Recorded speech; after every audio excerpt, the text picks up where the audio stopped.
Hello दोस्त, नमस्कार। Please video को लाइक और सपोर्ट करी। आई गईले दाल दौरा,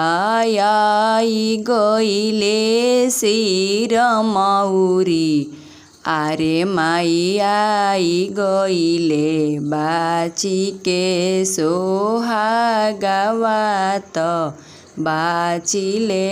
चौकावा बैठब, कहाँमा रख दाल दौरा, कहाँमा रखबो सिर मौरी, आरे माई कहाँमा रखबो बाची के सोहागावा त बाचिले चौकावा बैठब, अङ्गने रखबो दाल दौरा,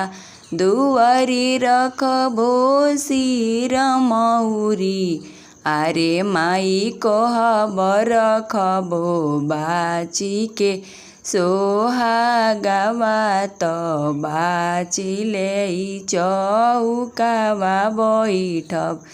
आरे माई कहब रखबो बाची के सोहागावा त बाचिले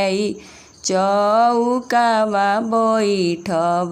आई गईले दाल दौरा,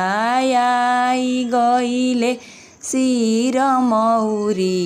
आरे माई आई गईले बाची के सोहागावा त बाचिले चौकावा बैठब, आरे माई आई गईले बाची के सोहागावा